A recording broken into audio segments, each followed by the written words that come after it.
youth in Jamaica.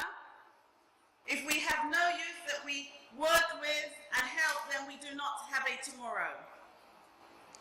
There are three key points that I believe that the brief of this particular session highlighted.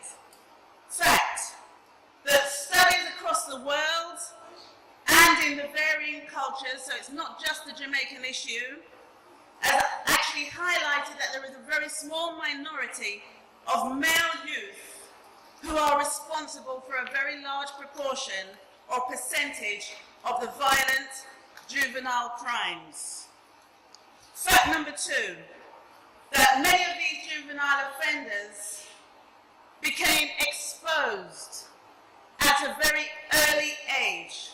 And I would suggest that early age tends to be under the age of 10. Fact number three, or point number three, that the youths are both the major perpetrators and victims of crime and violence. So this afternoon, with our very able panel, I'd like to introduce the Minister of State, who is the Ministry of National Security, I'm going to ask him to stand just for a moment, Senator, the Honourable Parnell Charles Jr.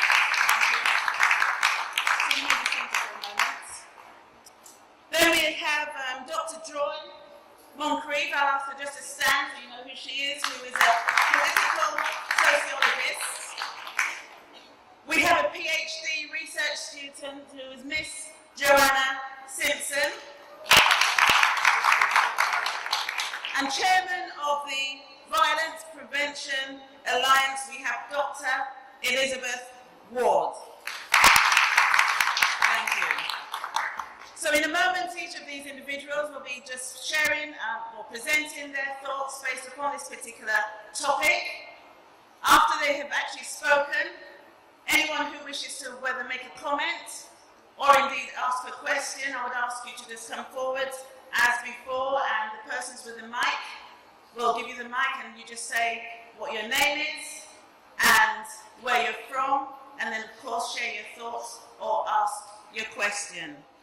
So at this time, I'm very privileged to ask the Senator, the Honourable Parnell Charles Jr. to take the podium. Can we all put our hands together at this time? Thank you, Moderator Cummings, and good afternoon to all of you. I can see no one, but I remember how you look.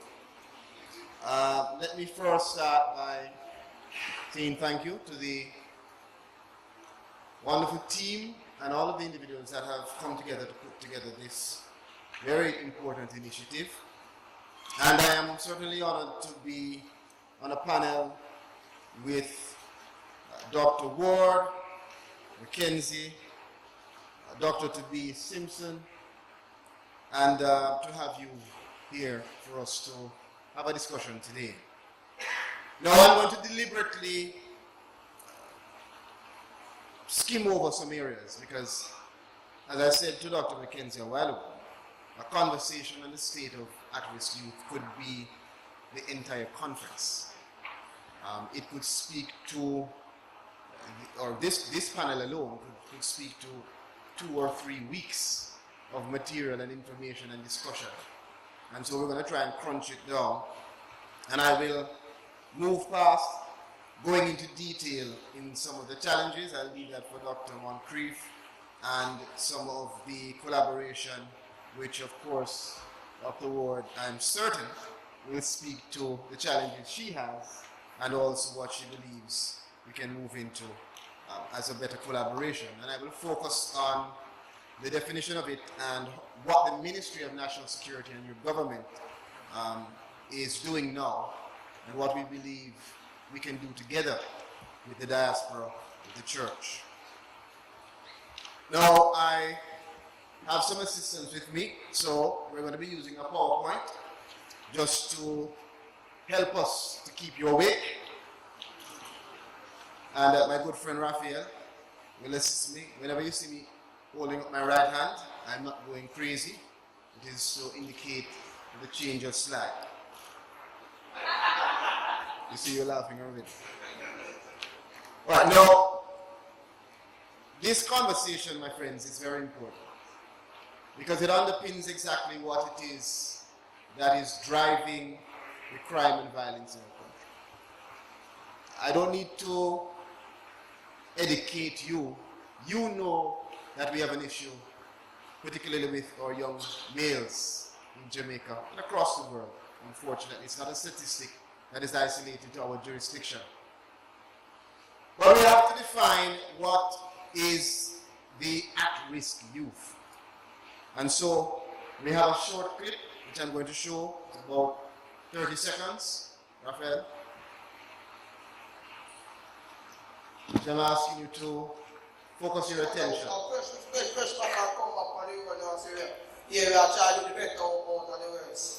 The windscreen wipers are back at the major intersections across the corporate area, and they haven't missed a beat. The young men who are a nuisance to many motorists say they had to come back to the streets as other legal ways of surviving weren't readily available. And after we go to that child car, that supermarket, that we go papers, then because we have ID, we have TRA, we have NIS, we have everything if we get rid. But here, no people try to fight like our, that's our car glass, we are white. Isn't it? Then we have a trust now, which we know say, yo, if we get that work, we're not there, so we can do a better man, change the life, do something different. The cat and mouse game. Alright, now, what you would have heard is simply put a deep cry for help and opportunity. And even though they do not define or reflect all of the at-risk youth in Jamaica, it is a good example of those youth that we have in our care that we define in a particular way, which almost keeps them at a distance. And so, as a government, one of our primary responsibilities starts by redefining how we as a society think. And I'm not saying that we shouldn't be practical and protect ourselves from the realities, but if we don't change how we think about these children, then they will never value themselves. And so it starts with leadership, it starts with you, it starts with us. And so we are focused on putting together the necessary programs that will divert them from a path that is not as useful and purposeful for their life and give them opportunities, particularly for employment. Raphael, I'll very quickly go through what we define as a profile of the Jamaican youths that are at risk. Unfortunately, to be born male is one of the risk factors. Just to be born male. If you're between 15 to 24, if you're in a single parent home or lack a positive male role model in particular, those that are unattached from school, drop out, or have poor school performance, and those that are exposed to domestic violence or community violence, and in particular those children that unfortunately have lost loved ones as a result of violence. Now, how we define it at the ministry, and I'm certain that there are many different definitions, but for us, we look on the risk factors, and those children that have at least 4 of the risk factors to which we make reference are defined as those that are much more susceptible to be involved in criminality and violence. It does not mean that because you're a male, because you're between 15 to 24, because you come from a single parent home, that you will be a criminal. That's utter rubbish. Because we know countless examples of persons, many of my friends, who fit the exact profile that are now positive contributors all over the world. But the fact is that the empirical evidence shows us that in particular, these factors make our children more vulnerable. And so we have to identify it. The individual factors, as I said to you, being male, having conduct problems, substance misuse, even hormonal changes. And that goes with hyperactivity and attention deficit issues. Family factors, poor parenting. Poor parenting. And you would have heard, I hope, Prime Minister, the most honorable Andrew Holness, he has focused on the way that we discipline our children. The usual bush use of anything you find, anything you catch. Pick this up in the head. That is perpetuating a violence that we were, as a people, having to undergo, and it doesn't help. It has been shown to be one of the factors. Aggression and abusive family environments. In school, as we said, not only the children that are dropping out of school, but even those that are at the school but not active. They're just there, floating around. They're not involved in any organization, they're not listening when they're in class, they're simply there to say that they've attended.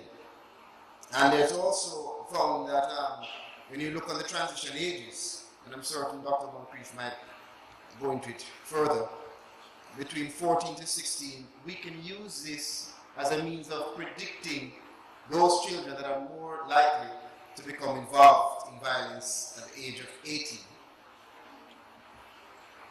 When you look at the peer factors, all of our parents told us, birds of a feather.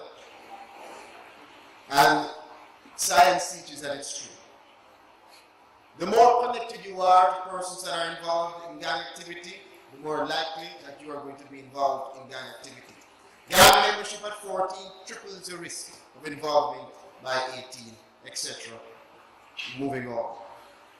Community factors. If you are living in a community that is disorganized, where you are normalized into seeing persons involved in domestic violence, in the use of guns, in abusing drugs, then again, it becomes a norm for you, and you don't find it to be out of the norm for you to become developed into that kind of person. So, the approach that we are taking now is a much more empirical approach. We're trying to utilize the science that is available so that when we craft policy at the ministry, when we define the kinds of programs that we see as useful, we're not just scattering our own inflated speculation, but we're using what we have at our disposal that we can utilize our limited resources in the best way possible. It's the approach that I know is supported by all the panelists here, and also supported by those members of the church that I've spoken to over the last 8 months. This is a graph that gives us a scope in relation to the persons that have been arrested for serious crimes. And when we look at the category of crimes, we're talking about murder, shooting, robbery, break-ins, larceny, rape, aggravated assault. Over 95% of the persons arrested in 2015 were male. Male. And almost 50% belong to the 15 to 24 year age group. Over 60% of the victims were male. And almost a quarter belong to the same group, between 15 to 24. So it's giving you a clear delineation of where our problem is. Now, as Minister said in the Ministry of National Security, one of the specific responsibilities that I hold is with regards to our correctional institutions, juvenile and adult institutions. And I know that our Commissioner will speak a little bit more in another panel about the institutions, but let me give you some information on it. There are now 3,912 incarcerated persons in Jamaica. We have 11 penal institutions. 9 of them are dedicated to the males. 7 adult institutions, 6 are for males, 1 for women. 4 juvenile institutions, 3 are for males, 1 for the females. Currently, we have 186 children in our juvenile correctional institutions, and 80% are male. 94% of the inmates in the adult correctional institutions are male. I have to frame, my job is to frame the discussion. And so I want you to get the statistics so you can understand why there is this spear fishing, this target on this particular cohort. So bear with me. In 2015, we had a total of 1,523 persons introduced to our system. And of that amount, how many do you think were male? 92%. Now,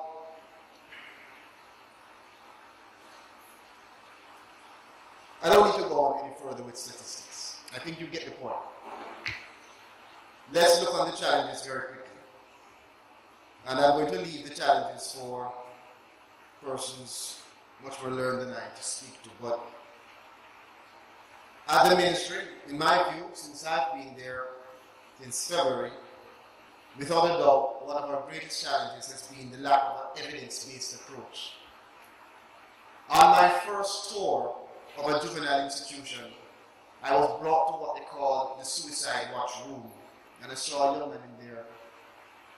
And I asked the superintendent, what happens to him when he leaves here? And it struck me that nobody knew. What I was concerned about is that it didn't seem as if it was a question anybody was asking.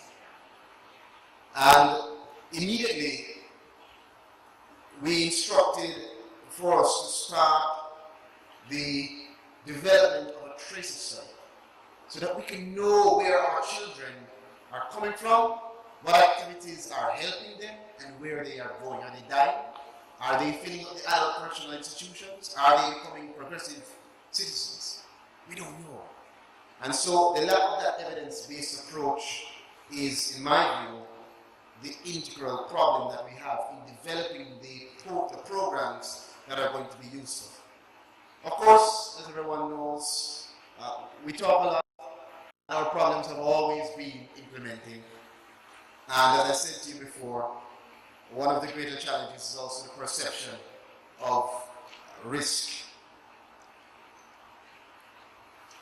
Move on to the next one, please. Now, the approach. To put it very simply, we have to deposit our energy and invest our money and our time in prevention. Because for too long, the Ministry of National Security has been seen as responders to crime.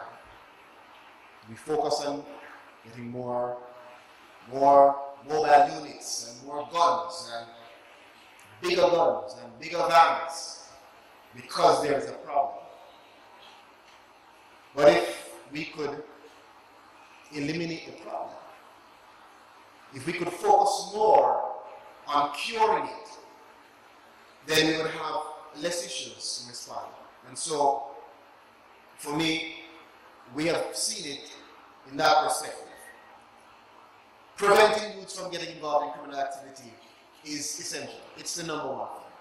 And that is where groups that will support us in changing their mindset is very important.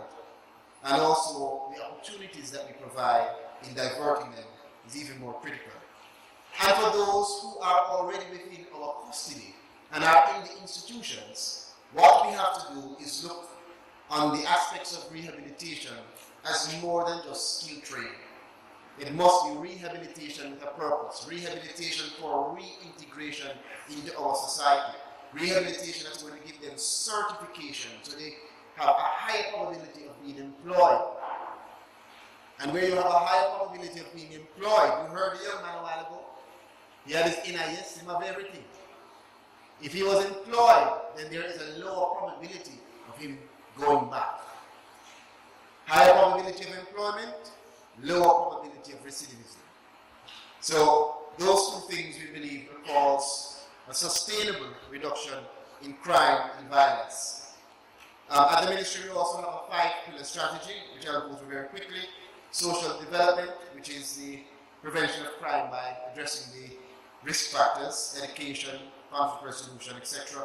Situation prevention, which is reducing the opportunities for crime, where you even look on how the communities are bushed. Even the aspect of street lights. Where it is dark, thief can hide. You know, even down to that minutia we're thinking about. Effective policing, swift and sure justice, and as I said a while ago, reducing reoffending. Now, to the meat of the matter. We have a number of programs which some of you might be familiar with. The primary program that focuses from the ministry perspective on the social aspect of developing our youth and identifying at-risk youth is the Citizen Security and Justice Program. And this program is in its third phase. And in this phase, the program is focusing on the use of a risk assessment and case management which will allow us to be able to pinpoint exactly what is working. So this phase of it is focusing on what I said before is our challenges. It is increased in monitoring and evaluation so that we can know exactly where to deposit our resources and where to shift or allocate our money. And let me just say to you, between 2010 to 2015, we had approximately almost 24,000 youths participating in the program activities, and approximately 940 are still currently benefiting. So we have a few persons here from CSJP. A round of applause for them, please.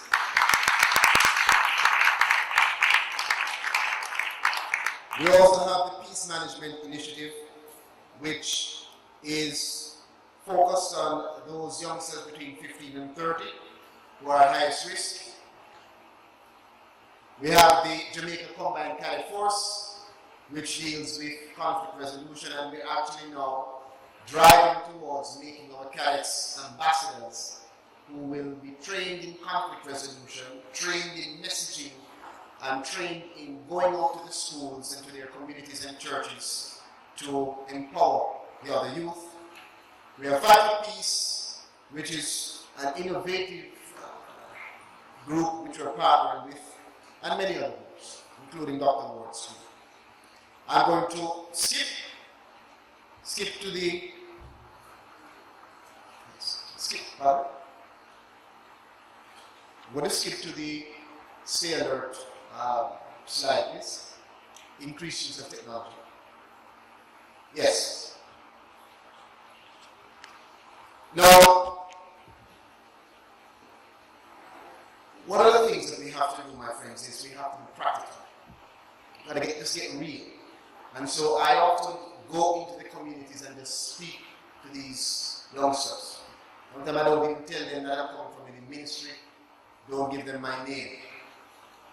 And what you find is, regardless of educational level, it's just a similar pattern. They don't believe us. All the chatter and the talk, they've heard it. There's nothing I'm saying to you now they haven't heard. And so we have to find ways of reaching them. The church is integral. We are taught to be strong and courageous, right? We're commanded. Have I not commanded you to be strong and courageous? And so we have to try to inculcate that approach and integrate the church and the community into reaching out to these children. And at the ministry, I'm happy to say that our Honorable Minister Robert Montague has met with the church leaders. He has met with the leaders of many of the groups, he and I and the team, and we continue to collaborate on numerous initiatives that involve the church in several communities across the country. And we will continue to lift up the church and hopefully have the church lifting up the ministry. One of the things we've tried to do is also to make it practical for our kids. And so we have a Stay Alert app which you can download. It's fun for them. It's hip. They know what it is when you're talking about application, because every one of them, regardless of whether they're wiping the glass or whether they are in high school, they have a phone that is better than yours, and it is on the internet. And so we involve them. We ask them to download this application, and I can ask you to also do so to spread the word for us. You go to your Google Play Store. Unfortunately, we're not an iPhone yet. We will. The church can help us with that. Download the app, and the app allows you to take video if you're seeing a crime. Allows you to take audio if you're witnessing some criminal activity. You can press a panic button, and the GPS locator will go to the police. Don't know how much time it will take for them to reach, but they'll know. Right?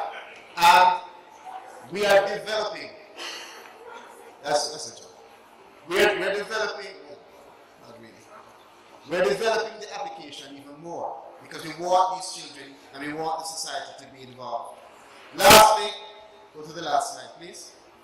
In closing, and I can feel moderator Cummins kicking me.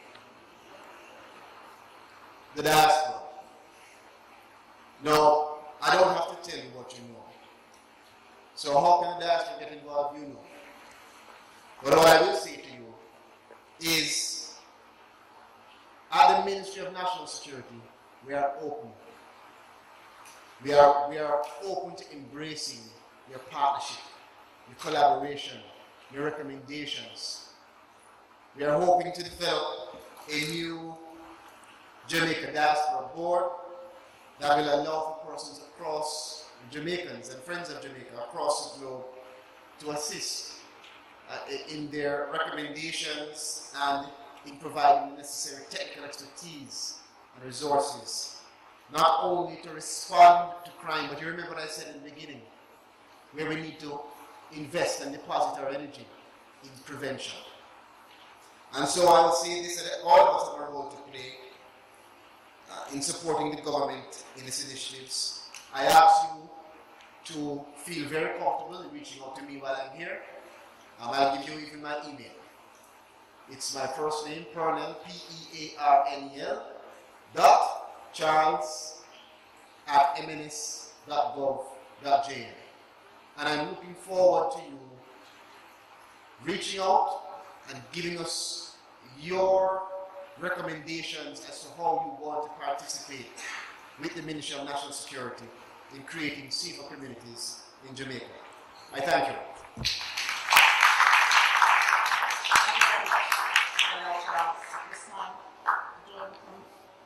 Present. Thank you. Thanks very much. All protocols observed. Thanks for inviting me. I'm a political sociologist and I returned to Jamaica 7 years ago. I wrote the Youth Situation Analysis in 2012 and I've done a number of evaluations including of the CSJP since that time. I have been working with young people for a very long time and it has never been as dire as it is now. May I just say that I know no other way of speaking but extremely bluntly, so I'm going to do just that. Could we say that the issues that we're facing in Jamaica are complex, they are multifaceted, they are overlapping, they are reinforced by many parties, they are tightly networked. And it's critical that we understand this and base our discussions in this reality, or else we'll construct responses that are superficial, tangential, and piecemeal. May I just say too that our option is God.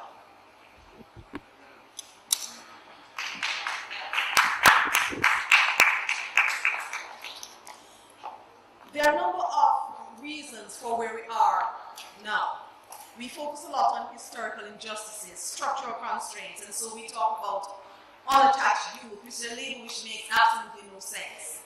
It makes no sense because young people are always attached to something. I just want to use some qualitative data to back up what Senator spoke about in terms of the quantitative information. He's focused a lot on young males, and it is true young males are the major visible perpetrators and definitely the major victims.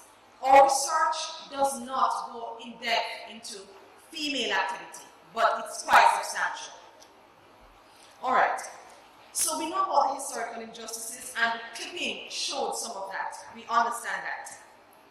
I wanted to just read you an excerpt from female youth dancers in a particular parish. The dancers who operate from one market street in this parish have their operations regulated by a mother who is responsible for booking them out to the bar operators, who are their bosses, who buy their services. The services often go beyond dancing to having sex with their clients. And regarding the latter, the young ladies who are interviewed explained that there was no emotional tie, just money. So when it happens, it's just a mind thing. I tell myself it's for survival. But the mother's role, in the absence of their own mothers, is instrumental because she insists that girls are paid and she provides some defense or refuge when they are mistreated. And so for the young ladies, without this mother, the conditions for them will be much worse. She's like a mother to us, and we are her troublesome daughters. We dance because we are hungry, and we have our picnic them to feed. I have 2 children. I have to work to support them. I have no skill, and when I left school, I have no luck with man. Sometimes when you're with a man 6 or 7 years, and you treat you with disrespect, it's as if you have wasted your years. I just have sex with a man because I cannot have sex with myself. I'm sorry to be this graphic. I want you to understand. So, if we're going to be thinking about the causes, and we're talking about historical injustice, please understand that in our country we have had deep-seated poverty existing in very close proximity to vulgar displays of wealth. Can we just admit that? We have systematic unfairness. We have abuse. And we then say that young people should resist. They are resisting. They are resisting in the ways they know how. Let me give you an example. When you have a household where a man consistently abuses a woman, we now have a generation of young girls who feel very differently about men. Gender dynamics have changed. Gender dynamics are no longer biblical. My father assaulted me. He hit me in my face and fight me, so I took him to court. My boyfriend also tried to fight me. His mother intervened, so I told her off and beat him. The second to last time he jumped on me, I had a brand new 28 on me, and I whacked him with it. When I decided to move out, the boy come fight me off and say I can't live. I used my 3-star, which means a ratchet knife on him. After how my father treated my mother, I'm not going to put up with any crap. From your born you get names. He could be high and mighty, I would cut him down to size. Older women broke in at the young age when I'm out of the hair. However, I always have my money. I won't take disrespect from no man. And believe me, from this quote, I have left out a lot. So we have the gender dynamics. Then we complain about the scammers. And we have a right to. Except that the scammers also have a reason to complain about us. Let me explain to you why. I went to JCDC to conduct some interviews. This young man says to me he was thrown out of school.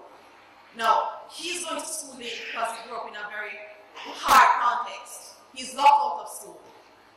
So, of course, this unattached youth is going to attach himself somewhere.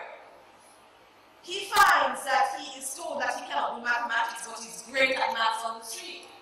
And his teacher cannot see that there are other ways of teaching apart from on the chalkboard. So now we have somebody going to JCDC who tells me I'm going to be better in scanning.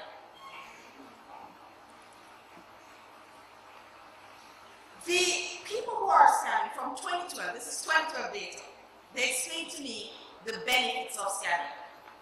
Previously, they say, youth used to rob, steal, rape, and capture for ransom. Now young people have money through scamming, and the girls are attracted to scammers, and so there's no need to rape.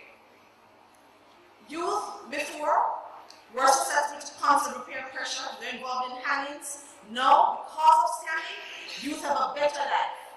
They take away money from white people, and they spend it in Jamaica, and that is good. Before, youth used to steal to get gold. No, scammers are using money to provide business grants to other youth. I want us to understand the context, because if we don't understand the thinking, we won't understand the solutions. All right. I wanted to read just one more thing to you, and this is about youth development and the spirits. Particularly in the parishes, well, I won't name the parishes, but in 2012, young people told me of their involvement in the occult in order to make money and to protect themselves. Following practices which they say exist among various hip-hop artists, they explain that many of them were allied to Baphomet and Satanism. In one institution, one young males who were involved in scamming explained that it was common practice for them to visit obeah men in order to protect themselves against duffies. We have to pay $150,000 for gatherings. We can buy a ring and let the obeah man load it with evil spirits. We buy specific rings. If trouble coming, the guard rings burn, and so we know to take for himself. Some of the rings get black. The whole of Jamaica is stepping out. Almost every scammer has a spirit-filled guard ring. No, among our young girls who were at one women's shelter facility, they explained that obeah was commonly practiced to protect themselves and their babies from evil. They reasoned that the Lord cannot always protect, so it is better to have a backup. The girls explained that obeah cannot touch them while they are pregnant, since they are being guarded on all sides. And how does it happen, I ask? Your face turns to the front, and the baby's face to the back, so the eyes are all around.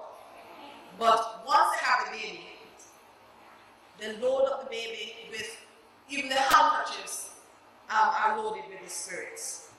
In St. Thomas, young people explain how a boding sense of evil severely limited their development. So it is important to know this. There's a lot of obeah in St. Thomas, they told me, and a lot of young people are participating. Some people get bootfoot, for example, if you trouble a man's daughter. People are fearful. Children are told not to leave their books at school. Sure. People will sink you down into a hole just with their eyes alone. If they catch you here, they can do things with it. And I just wanted you to understand the spiritual beliefs behind the stagnation and the crime and the violence. We're not dealing with easy issues. We are dealing with a God issue.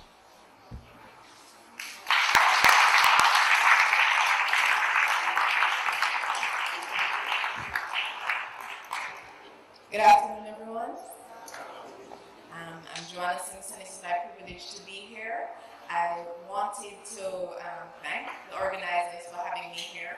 I also wanted to commend the minister for the work that he's doing at the ministry, and I thank the previous presenters as well for contextualizing the issue. Okay, I'm going to speak from my experience, and as is described in the handout, I'm also a research student. I worked for about 3 years in Trenchtown, and I'm currently doing my MPhil PhD in prisoner reintegration and the systems from crime. Now, I would like to focus on change. So, as I said, the previous presenter spoke about, what are some of the challenges that we face. The first question I have, it has to do with the individual, the youth that we are targeting. One of the things that we have to remember is the developmental stage that they are currently at. At this stage, youth are trying to develop and find their identity. From crime, as was previously discussed, there are a numerous amount of benefits that are received. So during my experience working in Trenchtown, the question that really spoke to me, or came to me, was why should persons from this minority group change? What reason are we giving as a society for these students to change?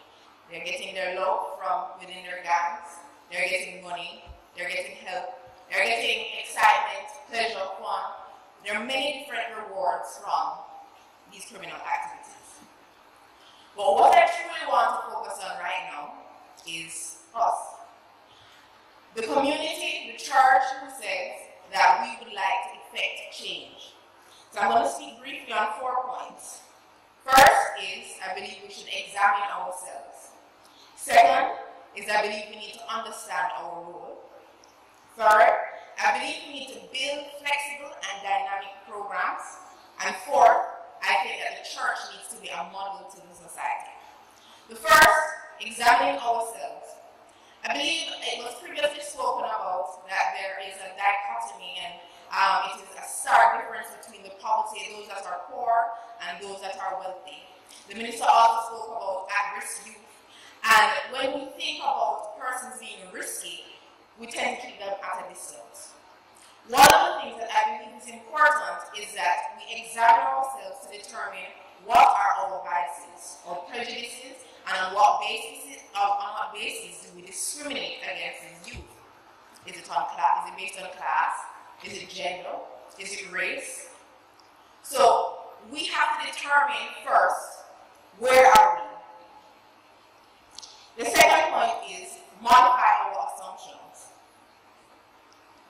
We believe that if we have negative, unhealthy habits, we can change. Do we also believe that's about these youth that we are targeting? So if we don't, that is something that we have to reflect on and recognize that we have to change this assumption before we approach this issue of dealing with crime and dealing with risky behavior in our youth. The second thing is to understand our role. Primarily, as was spoken before, God is love. And God has called us to represent love to the nations. And the gospel is love. And the way that Jesus approached people was by meeting their needs. The main tool, I believe, for transformation, and this is also what research, I believe, has said and what has, stood out for me as I read.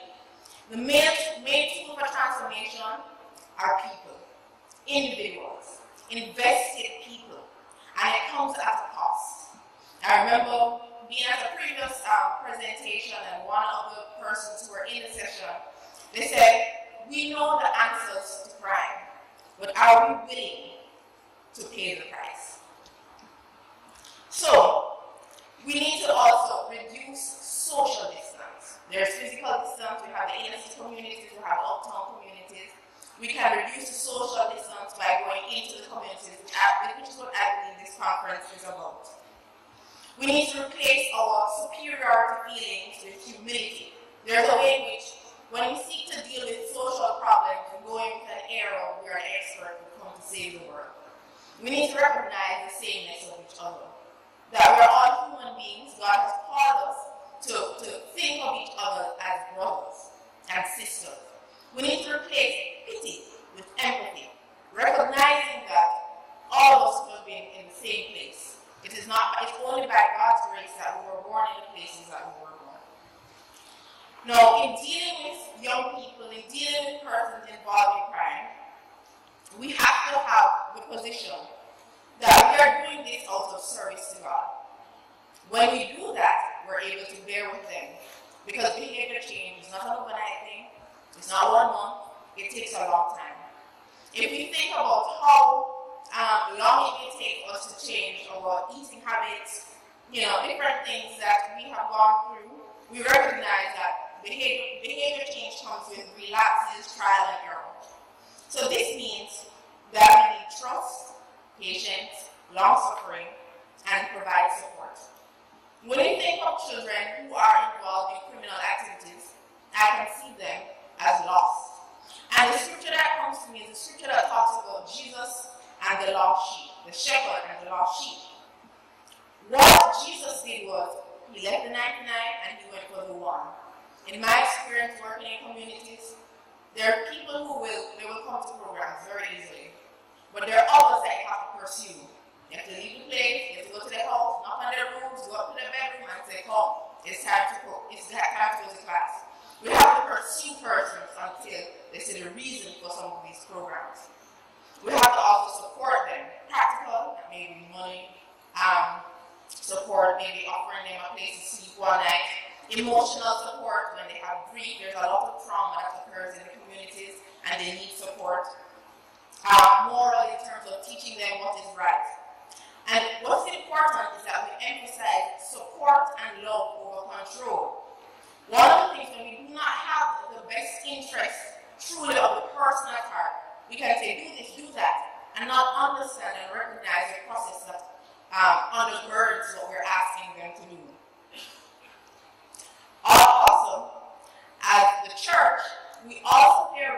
linking some of these young people to legitimate sources of information and resources. As the church, if we do not recognize and step into this role, some of the children do not have no idea of how to be the persons we are declaring they should be. Also, I just want to highlight that, as the minister said, work. There are different ways in which we develop identities, and having legitimate work is another way of being attached to something that is conventional, something that promotes the type of values that we desire. In terms of, I will speak over specific roles. I'll just speak about the last 2 points, that is building a flexible and dynamic program. Our program, because of funding, tends to be very static and short, but we have to recognize again that it's a process and it has to be flexible. Also, it's important to have one-on-one interventions because of the type of risk we're dealing with, a lot of them need a lot of motivation in order to get to the place where we want them to be, where they can access some of the services. Finally, I believe that the church has been called to be a model to the society. If we would like to see other members in the community, other members in the society, integrate some of these young people into their own communities, the church has to play the leading role in doing that. That means when they come to our churches, we have to welcome them. That means that we have to bear with them in their weaknesses. And to some extent, we have done that for many, many years. But I want to encourage the church. First, examine ourselves. Understand the role that we play as connectors for these young people to what we could call legitimate lifestyles and healthy lifestyles. Understand that the source of the work we do is love, and that love comes from God. Also, that we should have flexible and dynamic programs that can cater to the needs of the students and the children and the young people that we are targeting. And finally, that the church should remember and recognize that they are models of society, they are a beacon of light, and they must pave the way for social change. Thank you. It's a real pleasure to be here and to meet with so many of you from different parts of the world, all associated with trying to make a better place and trying to make sure that Christ is guiding us in that change. Raphael, get a slide. Okay, we're the Violence Prevention Alliance, and it's part of an international group. And basically, we use a public health approach, which is identifying what works and what doesn't work. And when we find out what works, how do we use culturally appropriate methods to get them and make them available. This is St. James, and those communities, what we do is get the evidence and put it together and also collect the data. So I'm actually an epidemiologist, I'm a data doctor, so this is what we do. But the data is showing you where in St. James are current areas that are having the major flare-ups. And then we can look at where the violence related from the hospitals are, and also the assets in the community. So what we're really seeing from this is that we have a big problem with violence in St. James. And the recommendations from our findings are that we really need to establish the rule of law, and we need to be guided by a national bipartisan rule of law commission. The second thing is that we need to make sure that the JDF are used optimally and fully deployed within the parish. The third recommendation from looking at the data is that we need to use the Peace Management Initiative, PMI Kingston's methodology for community response and peace building. This has shown, and we've measured it over time, up to 95% reduction in homicides that are sustained over a 5 to 10 year period in multiple communities using this. And these are some of the key players. You can see here Professor Barish Evans and the use of taking people out of their communities and negotiating in a safe space, usually clean and green, and being able to resolve the issues and come up with a peace plan. We have to strengthen policing initiatives, and we have to make sure that they have the data when they need the data and their activities are guided by data, and that we locate the resources according to where it's needed. And for example, we could identify where are the best places to do the security checkpoints, and we have the data in such a way that it's easily available and we can respond quickly. Where and how I got involved in this, the fifth point for reaching and helping these youths is seeing these youths lying in hospital beds. We get them in the hospital, we get them for all different kinds of violence. And what we're really recommending is that we use that daily hospital data. We know what communities they come from, we know whether it's an intimate partner relationship or it's just a fight with a friend or sexual assault, whatever. And we share that information regularly on a daily basis with other agencies that can target more effectively those before it spirals out of control, when the fight goes to a knife and a knife goes to a gun. And we reduce retaliation killings. We've seen it at KPH. We saw a 50% reduction in gunshot wounds using it. Public education initiatives. We love excitement and music and drama, and we can channel it into positive vibes. Watch your flex, no matter vex. 10, 9, 8, 7, 6, 5, 4, 3, 2, 1. See, I can't remember what I was vexed with you about.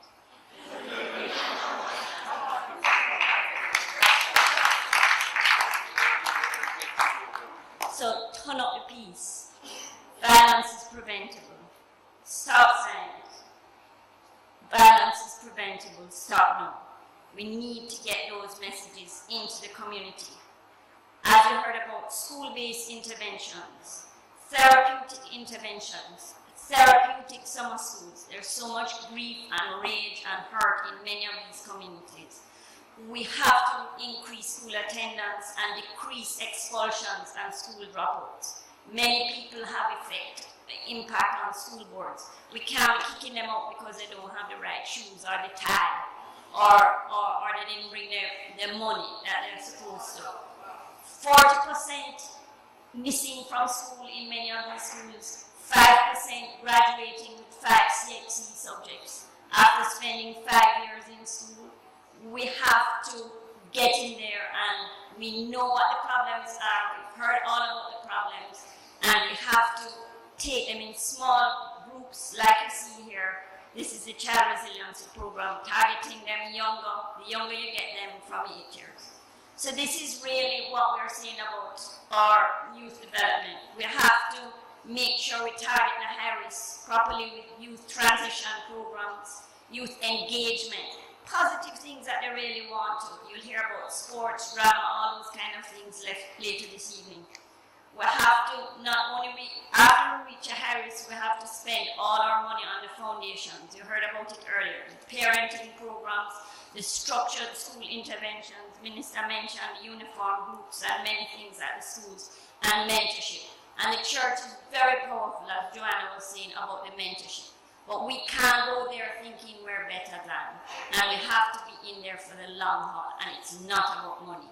It's about a lot more about love and long-term care. The other things we have to do is the unattached and attached, and what to do for their work. We have to drive the soldiers through alternative livelihood programs.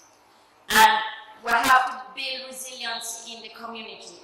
These programs don't work if they do not have the buy-in. Individual programs, you can run a good program and overnight it's taken over. If the whole community owns a piece, the peace will hold. And this is really where it is. And don't worry, this is the last one. We need operational research into some of these programs. We started to hear Dr. Moncrief about There's some of the issues with lot of scamming. We need many different approaches and look deeply into why these things arise. They didn't arise overnight. We're not going to solve them overnight, but we can stop the carnage. Thank you very much.